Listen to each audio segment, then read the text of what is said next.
Tony anniversary. So this strikes me particularly close to home. Bank of America is a bank I've been banking with, I guess, since I was 17 years old. My father walked me down to the branch on Avalon and El Segundo, and I opened my checking account, and I've had it since then.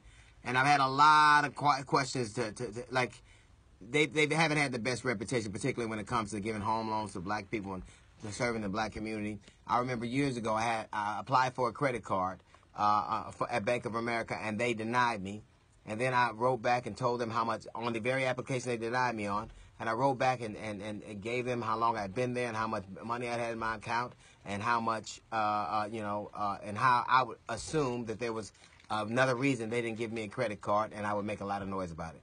2 weeks later, I got a credit card, which I still have right now. So there was no reason for them to have turned me down, yet they did. Now, to add insult to injury, in addition to the way that they acted during the mortgage crisis, purchasing other banks and then using those banks so they could buy bail money, before they can use the bailout money. Now Bank of America, and charging you fees for all kind of stuff. You can have an e-banking account, and if you just if you use it, online, it's fine. But if you go into the bank, they want to charge you $12. They seem to be doing anything that they can do to not have to make contact with a customer. Now, further adding insult to injury, is that if you don't maintain a balance of at least $1,500 in your daily checking account, or a $250 direct deposit, they're going to charge you $12. Now, this is particularly egregious for low-income people.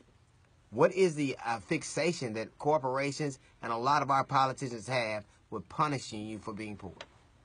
What is the notion that you should pay more? To be poor in America is so expensive, you have to be rich to do it. Charging you $12 because you can't maintain a $1,500 balance in your account is insane. If I could maintain a $1,500 balance, then I'd be a lot happier. Why would you pay $12? Why would you need to pay anybody anything to keep money in their bank? And why is it that we attack the poor like they've done something wrong?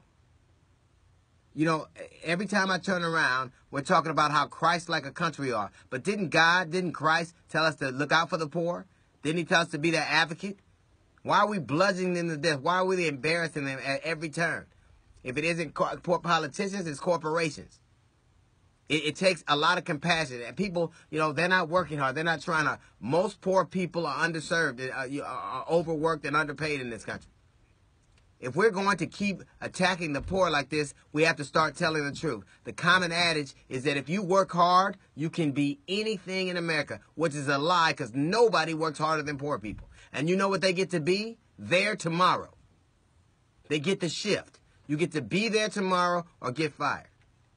What is the fixation that we have with making sure poor people's lives, which are already hard, get harder? To Bank of America, $12 may not be a lot, but to a lot of poor people, that's the difference between how much gas they can have, or having a meal for the day, or sending their children to school with a meal for the day. It's insulting that corporations and politicians attack the poor as if they're not part of our society. We attack them as if it's a disease that you can catch. Stop lying then. Stop telling us that you can be anything you want in America. Stop telling us if you work hard and are good, you'll be okay. I don't care how hard you work, and I don't care how much you do. Apparently, if you can't keep at least $1,500 in your checking account, it's going to cost you money with Bank of America. Maybe they should change their last name, because that's not supposed to be the American way.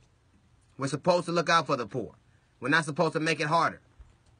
We're supposed to lend a helping hand, and we're not supposed to use that hand to take that money from them.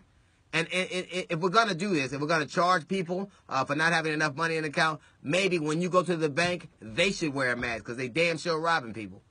That's a little note from the GED section. We got the Jazz Report coming up in 15 minutes. It's the D.L. Hughley Show.